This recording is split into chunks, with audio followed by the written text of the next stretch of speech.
Hi, everyone, and welcome back to the Trade War podcast from the Information Technology and Innovation Foundation. I'm Stan McCoy. I'm a non-resident senior fellow at the ITIF, and we're joining you on the 17th of February. So keep in mind that some of the developments we're talking about today might be overtaken by events by the time you see. This is the Trade War podcast from ITIF, where we talk about the roots and realities behind our current global economic conflict. I'm your host, Stan McCoy, and I'm honored to be joined today by two friends, two outstanding guests, both senior White House aides in the first Trump administration who are working on trade issues, Everett Eissenstat of Squire Patton Boggs and Kate Kalutkiewicz of McClarty Associates, who are here today and going to help us understand some of the context for what has been happening on trade in the tumultuous first month of President Trump's second term. And I have to say, there are probably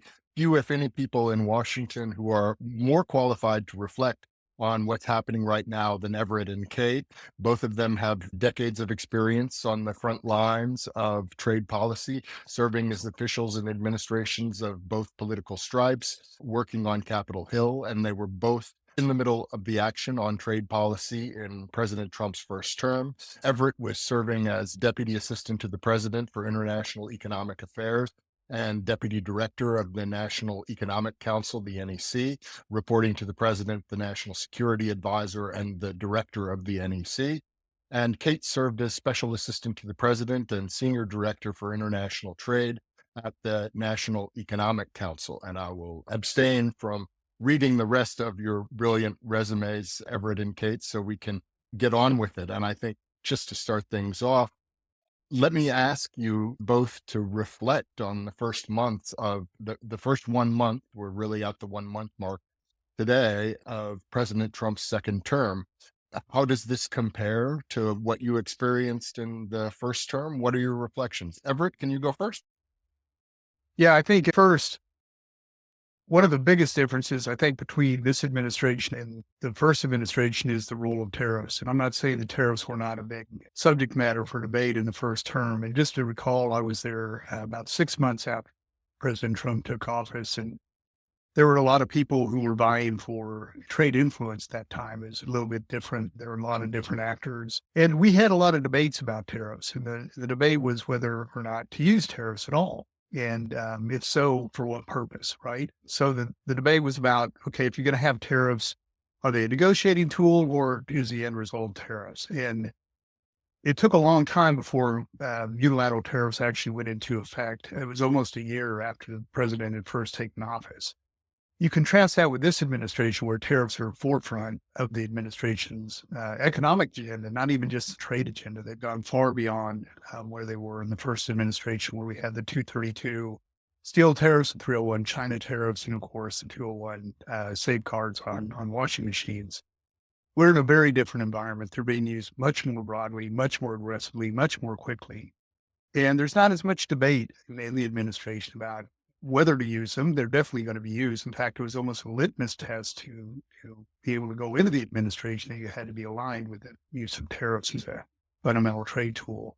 So those are two big differences. One, that the political space for debate over the use of tariffs is much smaller. And I think that the breadth of subject matters under which tariffs are going to be used is much wider. Yeah. Kate?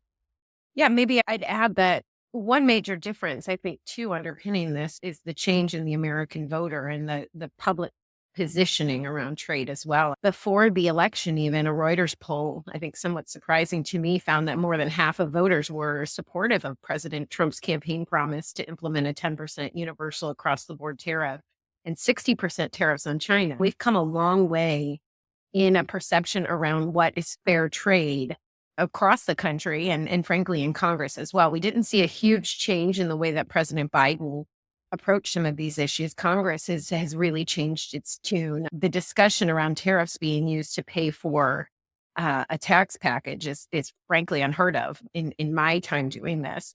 And it's represented this huge shift, I think. Some of the concepts we're working with here are not familiar to people who've worked on trade issues in the past. I'd say one thing you mentioned that I'd like to get back to is this idea of reciprocal tariffs. That of course, is something that we've heard talked about in the past, but it's difficult really to imagine how you operationalize that on as broad a basis as is being talked about in some of the remarks that we've all heard. Do we really wind up with a different tariff rate for every product for every country that exports that product to the States? That's to be seen. And I'm going to come back to that, but just building on what Kate said about the confluence of trade and tax. That's another thing we have not seen before. It's really the idea that tariffs being used as a revenue raiser, that they're going to be used to offset VAT, which will get us into the reciprocal tariffs.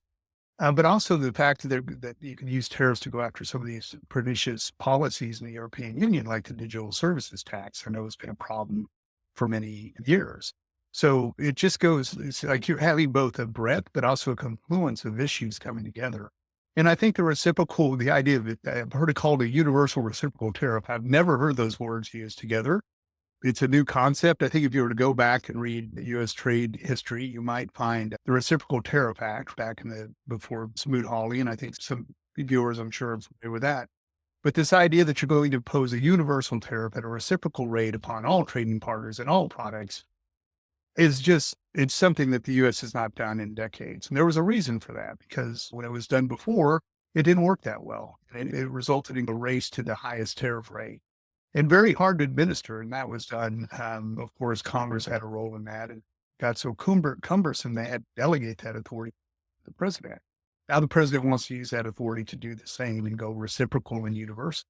I find it very hard to understand how you have a tariff that goes against every product in every country. It's just too many tariff hides, too many countries. So I think what we may see is a grouping, either a country by country grouping or perhaps a sectoral grouping. And some of that was articulated in the memorandum that came out. But it's definitely a moving picture. And again, it goes to the point things are shifting, very different trade agenda than what we've had over the past several decades. Yeah, that's for sure. I'd add to that because I think this reciprocal idea is representative of the president pushing super far and super fast, and I think running into a bit of a brick wall, because the United States can only do so much without really massive planning and shifting of the way its internal structures. Already, President Trump had to walk back an EO that he did very early on with respect to another customs issue, something called de minimis. He ran into a bit of a problem because U.S. Customs, which administers tariffs and which is essentially where all of the products come into and out of the country, was not prepared either staff-wise or in a technological way to administer all of these changes, nor was the U.S. Postal Service. Within a day or two, the president very quietly walked back the order, which was quite an impressive one right out of the gate with respect to de minimis shipments from China. I think that the reciprocal presidential memorandum, which eventually came out, also reflects that someone inside said, we aren't going to be able to administer a universal reciprocal tariff for all the reasons that Everett just explained. But to drill down into it more, we have something like 5,000 tariff categories under what's called the harmonized tariff system, which is what governs tariff rates. If you apply that then to the 200 plus trading partners we have, and to try to come up with some system in which customs is determining each individual product coming across the border and assigning a tariff rate, it is impossible to administer. So I think in the memorandum reflected a general sense of prioritization. You see the familiar reference to trade deficits, which we should also talk about. Certain things mentioned the VAT, pernicious issues that the president likes to go back to over and over again. And I think you can see emerging a bit, probably a prioritization. It also brings in the president's other favorite use of tariffs, which is, of course, is a tool of leverage. And on the same day or the day after the reciprocal tariffs were announced, we saw a very important foreign trading partner, perhaps the worst offender when it comes to reciprocity, come to the White House and offer a number of unilateral tariff reductions. And that, of course, was India. And you can also see trading partners lining up, ready to negotiate, because the president is going to say, you either bring your tariffs down to meet ours at the lower number, or we'll come up to meet you. Yeah. Do you think that's the real end game here? Because everybody is struggling to understand tariffs as revenue tariffs as a driver for reshoring of manufacturing in the United States. Those two things are communicating vessels, right? The more you get one, the less you get of the other. So everyone's struggling to understand what the real end game is. And I wonder if you've just put your finger on it, Kate. It's an excellent question, Stan. And I think that the president at different points has different end games in mind. And as you point out, sometimes they aren't supportive of each other. I don't know at any given moment what the top priority is for him. He wants to use tariffs for all things. And so we just have to see how it plays out. I think at the end of the day, he wants a deal. He loves a deal. He Yeah. loves a big win.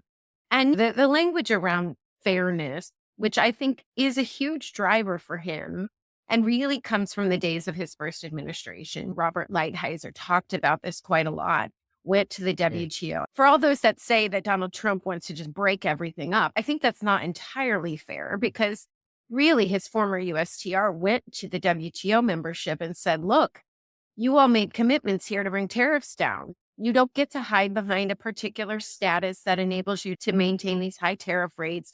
We've got to work to bring them down. The U.S. has problems here. This has been a discussion ongoing for some time, this notion of reciprocity.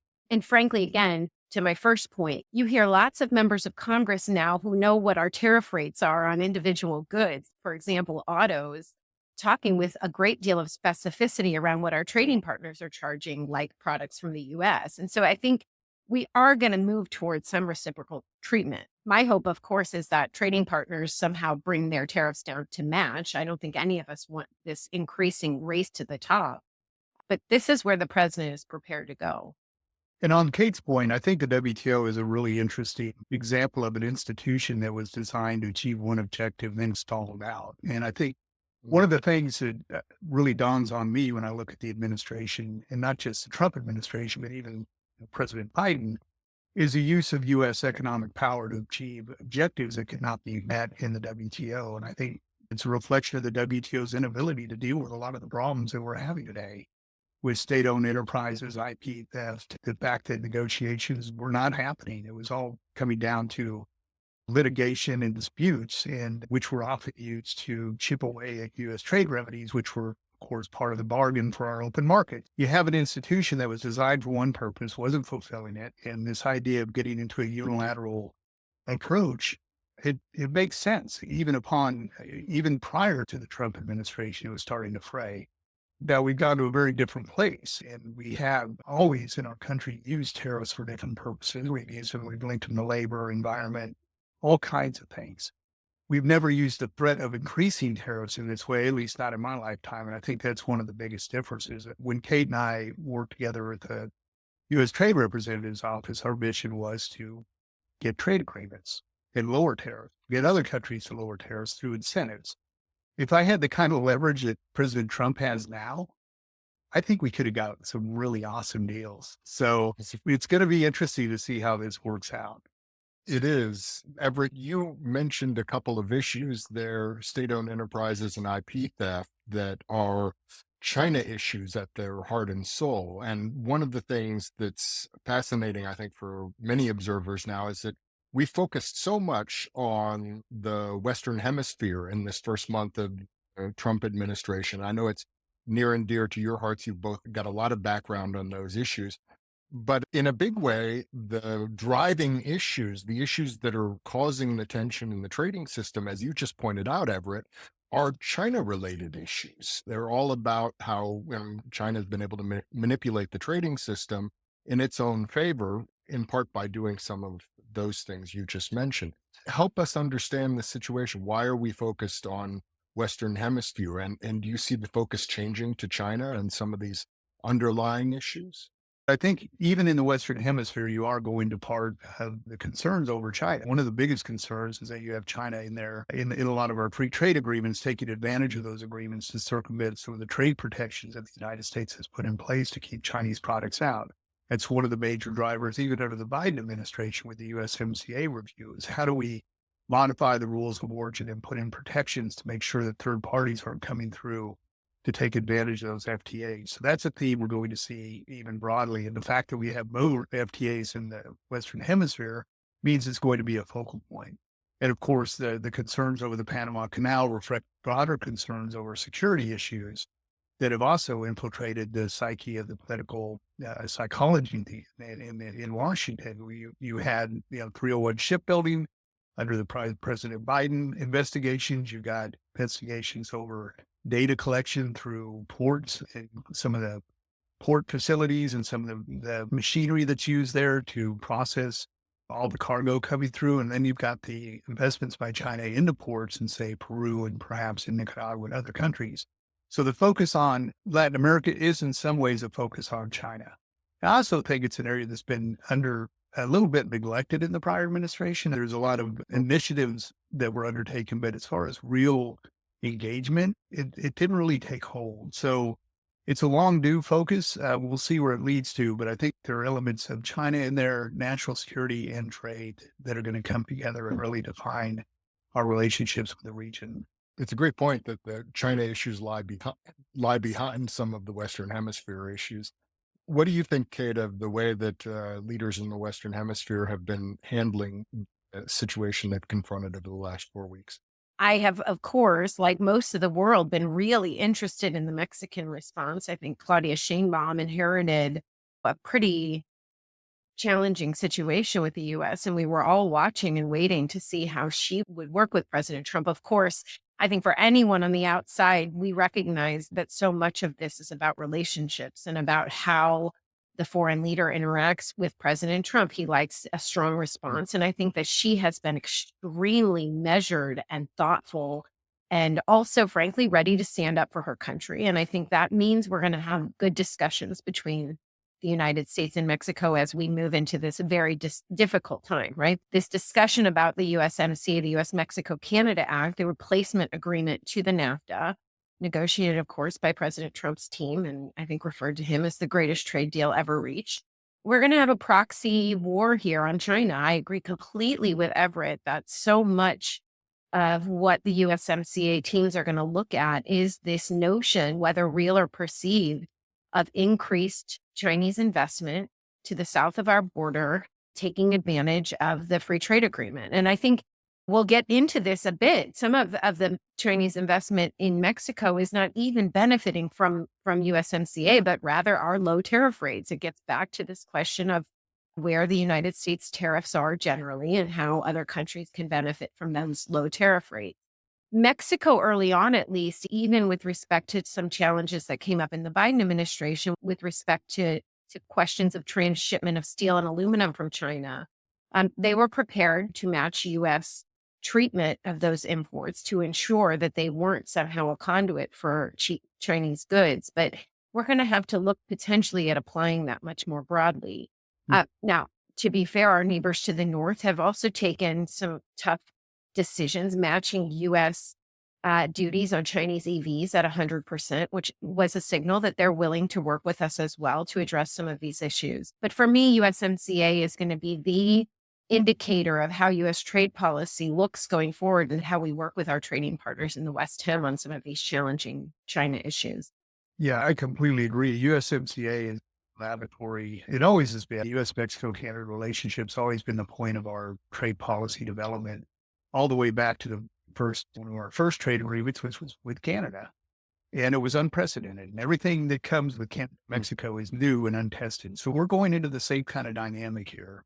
And it was modified. A few people may not remember this, but the North American Free Trade Agreement had elements in it that had been completely off the table, including a labor and environment side agreement, which, and we look back on that now, and it seems silly because it wasn't even part of the agreement. Now labor is at the core of many of our agreements, particularly in the U.S.-Mexico-Canada agreement. And then President Trump came in, he modified it, he put in new novel provisions, including things like a rapid response mechanism for labor violations, a wage requirement, being able to take advantage of the USMCA. And they're going to do it again. It's going to be modified. It'll be very interesting and to see where it goes. And I agree with Kate, it's going to serve as a template for a lot of the problems, including transnational shipment, transnational subsidization. It's all going to come to a fore. I've counseled, and I think Kate would agree, watch USMCA very carefully. It will be a precursor of things to come. And if you have an interest in how U.S. trade policy is going to evolve, you probably should get involved, not just watching it, but trying to have a hand in influence it. because it will be a template going forward. That's fascinating. One thing I wanted to come on to is the question of other trade issues beyond tariffs and some of the regulatory issues, for example, of interest to the tech sector. And I listened carefully to President Trump's remarks at Davos, and it sounded to me like he has tech sector CEOs whispering in his ear about things like digital services tax that you mentioned earlier, Everett, and other regulatory types of issues that US companies are facing in Europe, be it Digital Services Act, Digital Markets Act, the enforcement of that legislation, privacy or something. Maybe we'll start with you, Kate. You spent years in Brussels. I wonder if you can speculate about how the powers that be inside the leadership in Brussels heard those remarks and what they're doing to ready themselves for engaging with the Trump administration.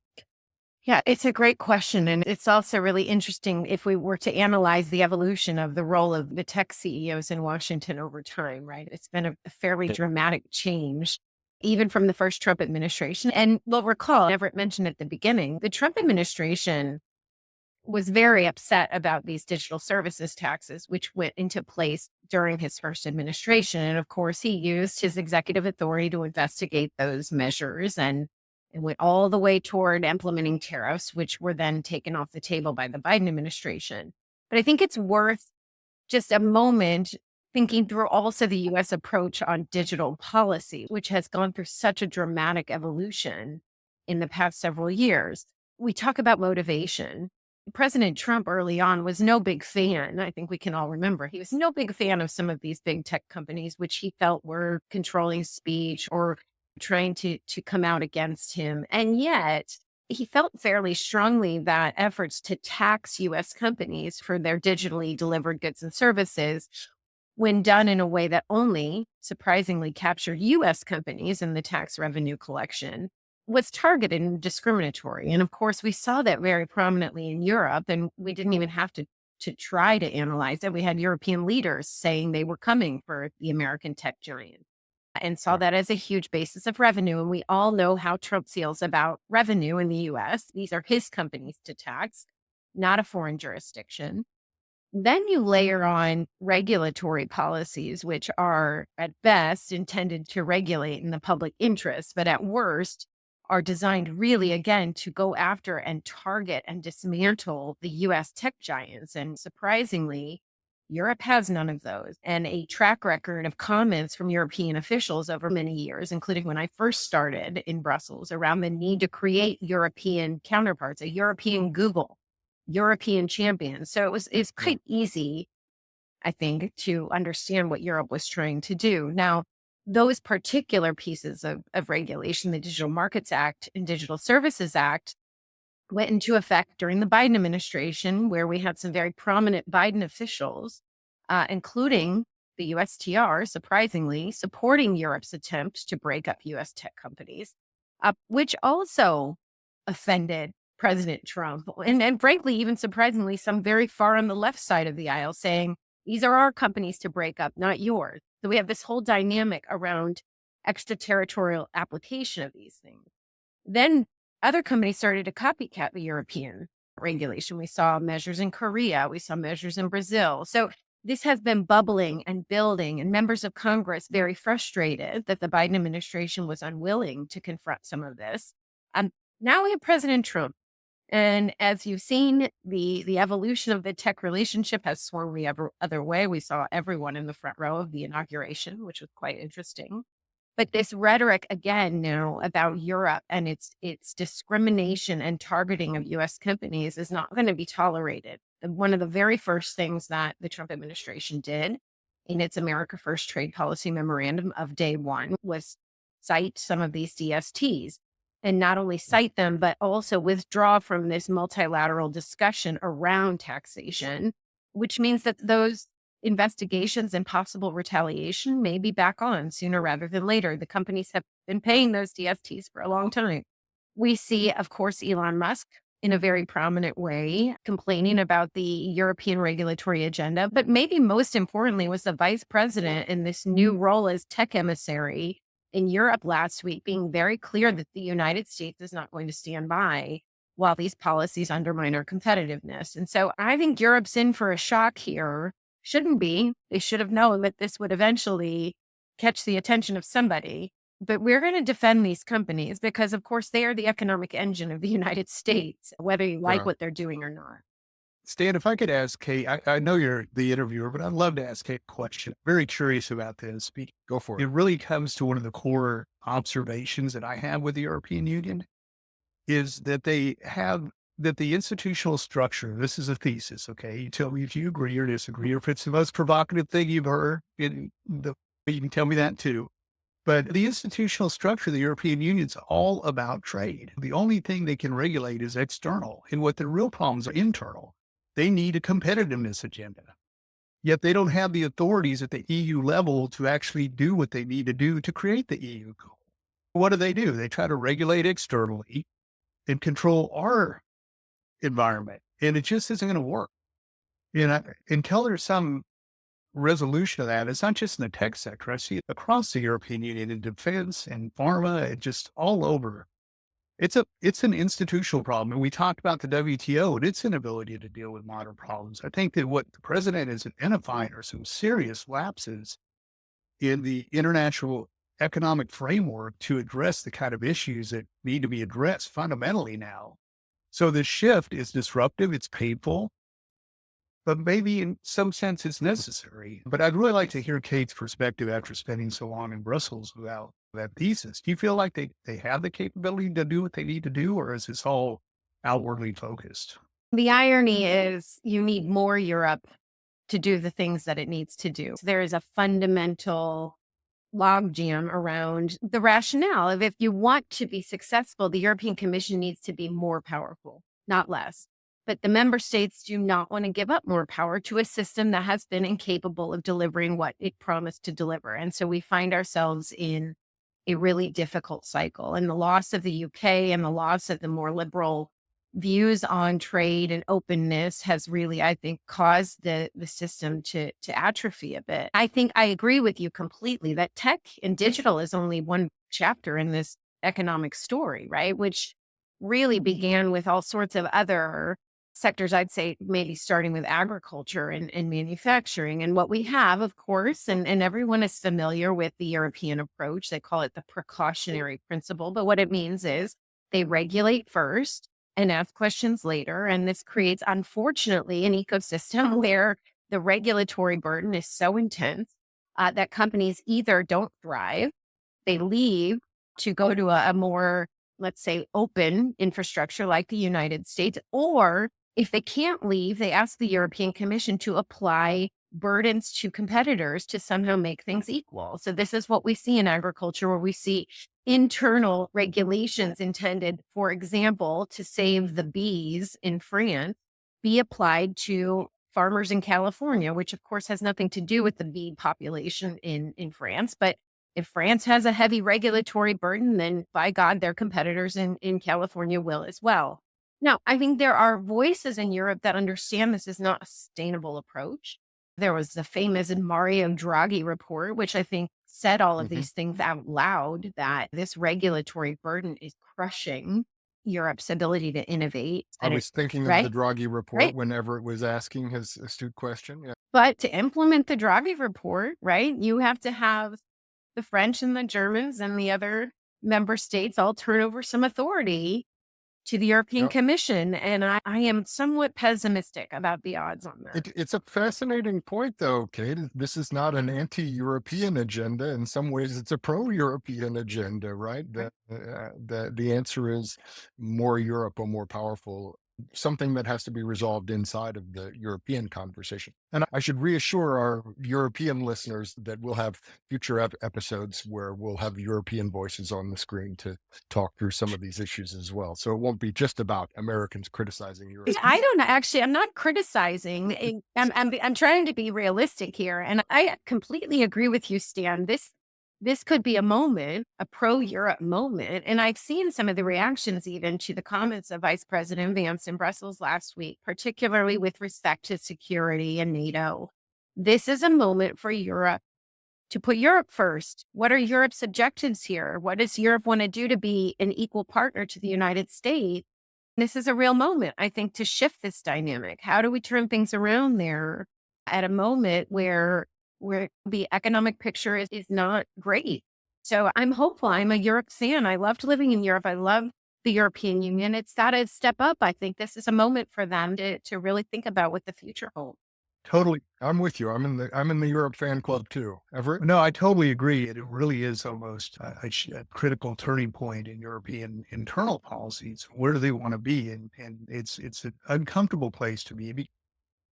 Growth hurts, right? It's always hard to grow. Everybody likes things are good. They're comfortable. They don't want to change, and change is sometimes very painful for economies, for people, for everyone. But this is a period of change, and they're going to have to address it.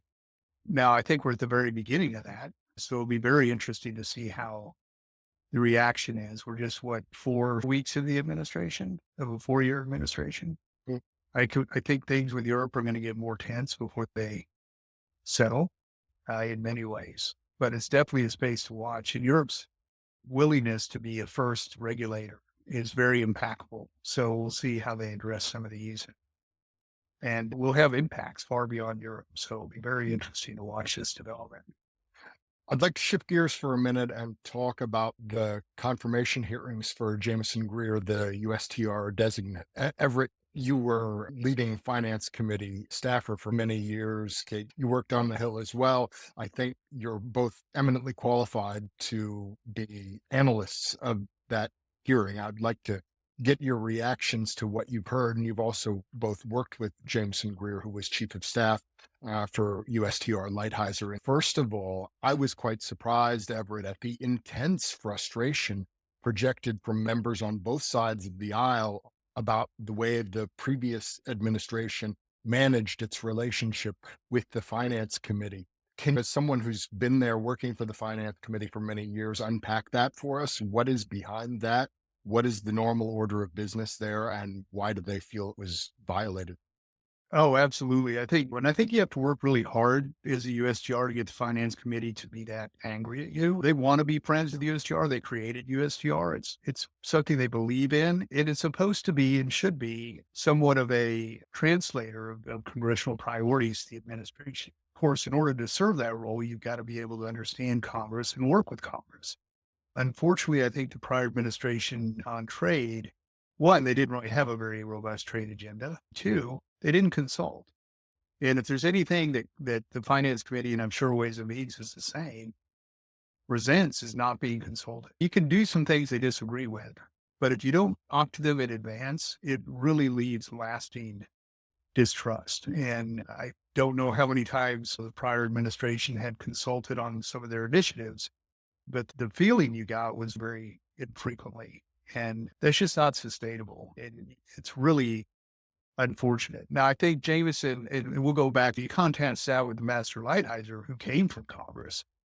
He had a great understanding of Congress. He used Congress beautifully, brilliantly, really. And his relationship on both sides of the aisle was amazing. And if a USTR understands the role of Congress and uses Congress effectively, it really enhanced their power even within the administration. And that's something Bob understood. I'm not sure that the Biden administration officials understood that, even though they came from Congress as well. So it's really interesting dynamic. I believe Jameson is more of the Bob Lighthizer school, that he will work very hard to listen to Congress. He may not do everything they want, but I think he'll be very open to their viewpoints and consult very frequently. It would certainly be in his best interest to do that.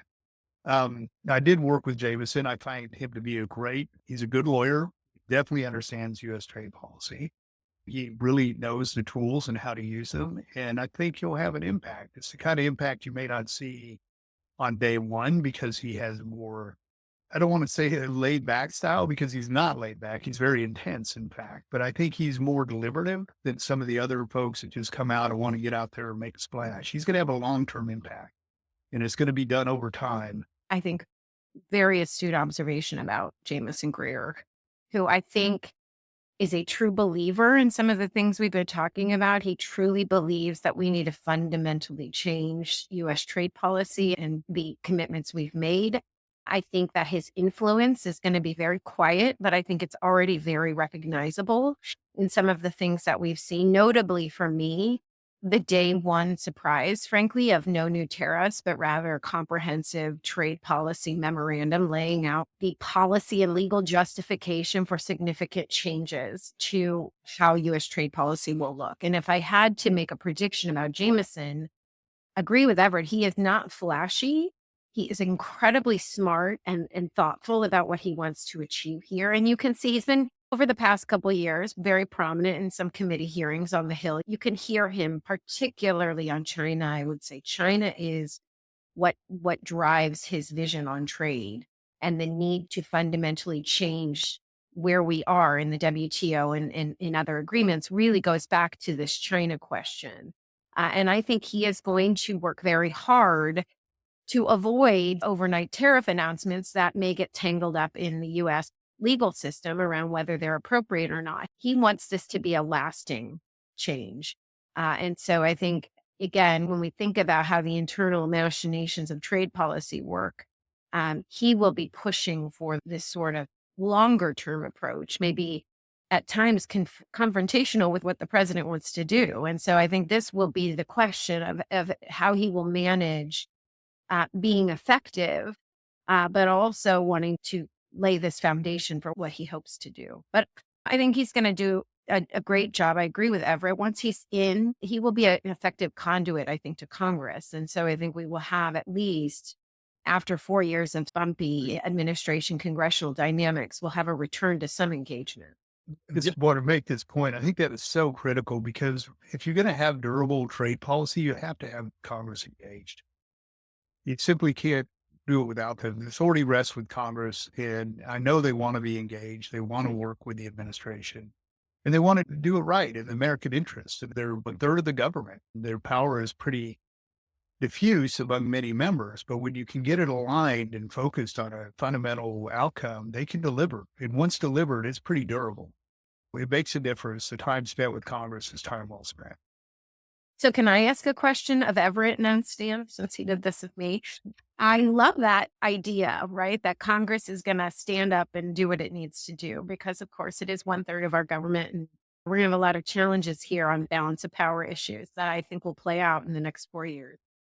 On the question of trade and tariffs, I think pretty consistently, particularly in the Senate Finance Committee, you've seen members on both sides question this overuse of tariffs. Even the Democrats, led by Chairman Wyden, pushed back against the China tariffs, asking the Biden administration to actually have a more thoughtful exclusion process.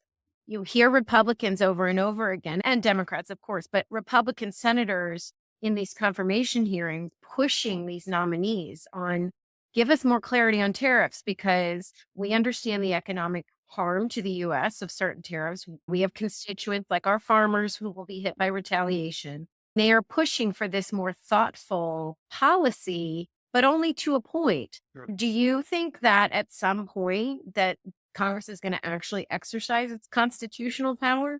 That is a really good question.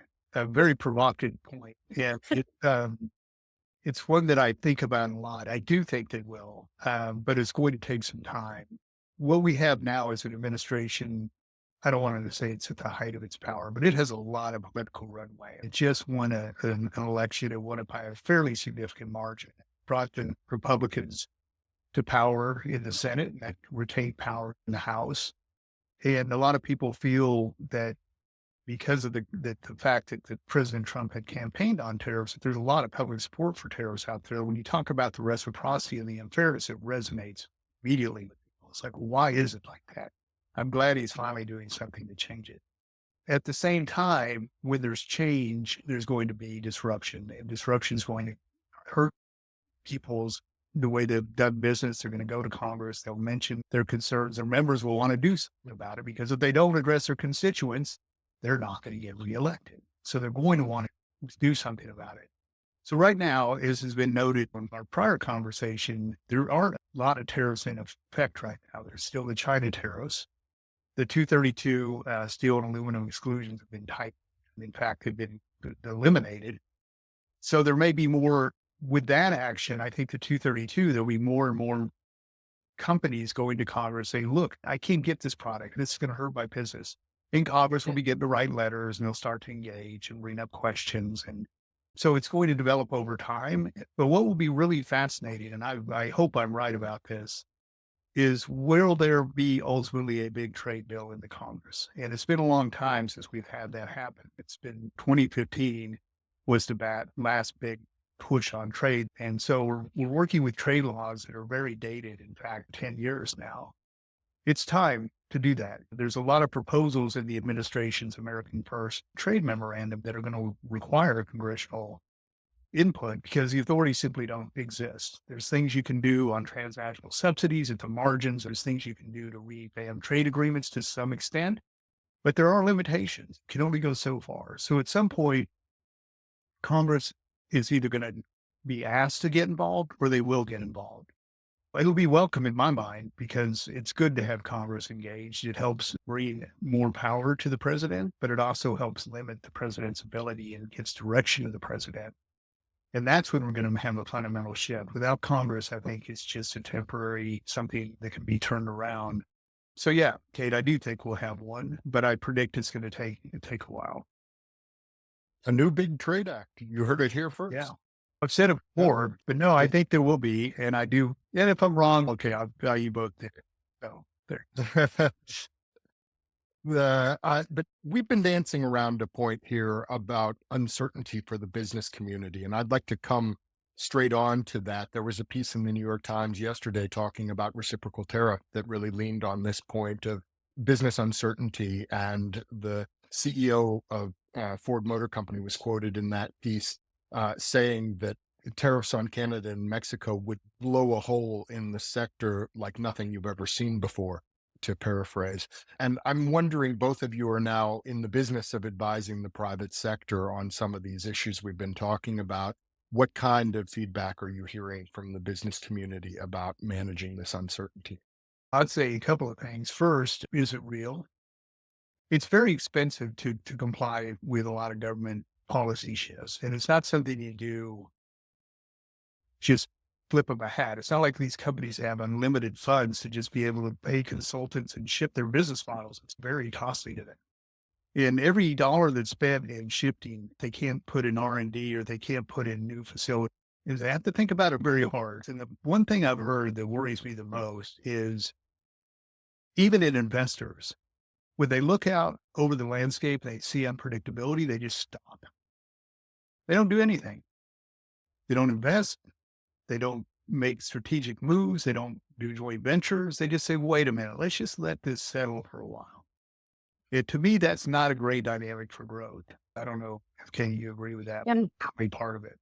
no, it's obviously the biggest issue. And I think the Ford CEO is reflecting a general feeling of frustration from a lot of companies who I think are really, obviously, they're very excited by certain elements of Trump's economic policies, right? They like the tax cuts. They like the deregulation agenda. I think they are very excited in some respects for some of this to start to really unroll and provide a lot of good opportunity in the United States. On the other hand, think about what's happened again in the past 4 weeks. It's like you have tariffs and then you don't have tariffs and then we have more tariffs and then those don't happen either. And then we fundamentally shift the way packages enter the country and then we don't. And so at this moment in time, we really only have one set of new tariffs in place, 10% on China, which frankly, I think in the grand scheme of things is probably the smallest amount of change that we could have anticipated when President Trump entered office. But this dramatic push and pull, it freezes everything else for all the reasons that Everett just said. These are companies that now actually can't take advantage of some of these other really great things that President Trump is promising for the U.S. economy because they're paralyzed by the unknowing, the uncertainty. They can't make these investment decisions. They can't hire. They can't move forward. They're trapped. And so I think eventually, and I'm hoping sooner rather than later, if we go back and look at what President Trump talked about on the campaign trail, He talked about tariffs, but not nearly as much as he talked about the need to bring prices down in the United States and to address inflation. His first two campaign goals all related to the border. And so I think he could say reasonably well, he has attacked those, he's delivered, and it's a process, of course, but the inflation numbers are not looking great. The prices are not looking great. We're going to get to a point where the American public is going to say, I voted for you because you told me you were going to bring prices down. And this is going to run into some confrontation with these other issues. Obviously, we all know that tariffs at a point will increase prices. And the president has acknowledged this finally a bit. And when he says there'll be some short-term pain, but Americans aren't going to withstand too much pain before they vote the other way. And I think this is where the congressional piece comes back to play. We're going to have midterm elections. And the president is going to want to keep power because power in Congress means power in his agenda. If he loses control in the Senate, particularly, but maybe both houses, the last 2 years of his presidency become almost unusable. We're going to shift completely to oversight hearings and uncomfortable discussions with Congress. And so I think this is the part where the business certainty, the prices, what consumers are feeling, what American families in the center of this country are feeling are going to come back into play here. Okay, last question. The title of this podcast is Trade War. And I want to ask everybody who comes on the podcast, if we're in a trade war, who started it? What are the roots of this economic conflict that we're in now? Where do you trace them to? Did it start on the 20th of January, 2025, or does the real cause of it begin somewhere deeper than that? It's somewhat ironic because we have not really talked much about China, but I think China started it. And I don't need to be that like name cally about it. But if we look at the fundamental problem, we look at the things that Trump has been talking about, that Congress has been talking about, the need for all of these authorities almost entirely root back to the failure of the grand plan to create a world system of trade that was fair. Trump used to say in the beginning, and his USTR used to say, American public was fed a notion about fair trade, but if the other side isn't participating by the same rules, why are we held back from responding to a system in which they're not even participating? And so I think whether or not China had the right intentions and the right goals and was fully committed when it joined the WTO to bring itself in line with the market-based trading system, it simply has not.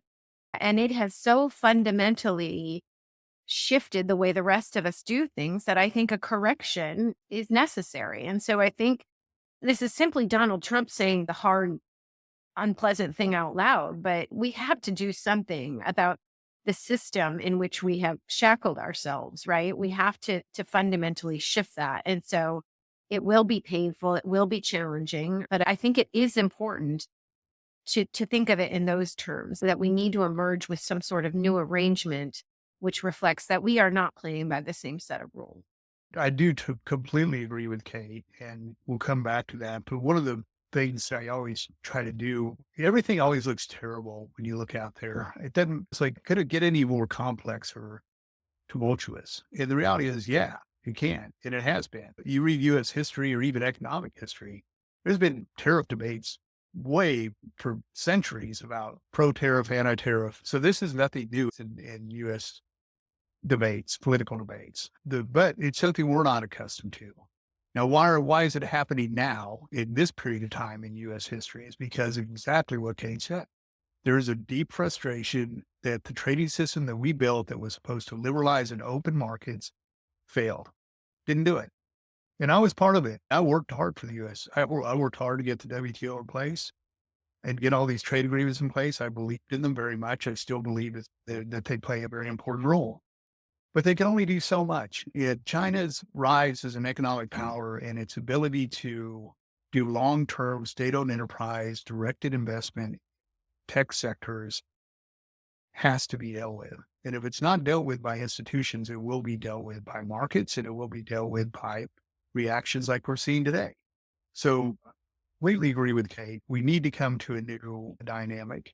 I predict we're going to end up in a world of fragmentation, unfortunately. I think it's going to be a period of time of fragmented trade policy that's going to be slow productivity, slow growth, Small markets are going to get trapped between China and the United States, and technology markets are going to get fragmented. Now, at the end of the day, where does that lead us? I still think you always end up finding a consensus because you can't live in perpetual conflict. But you have to find a way to resolve problems, and that's what we will do, but it's going to take some time and a lot of creative thinking to get there. May we live in interesting times. We certainly do. Let's hope we can figure it out. Thank you, Everett, for finding a way to end this on an optimistic note. I appreciate that. And I think this is the appropriate moment for me to say thank you to you, Everett, and to you, Kate, for your great contributions over the course of this discussion. It's been a fascinating talk. You've been great guests, and I thank you for doing it and look forward to the next time. Thanks for having us, Stan. Thank you, Stan.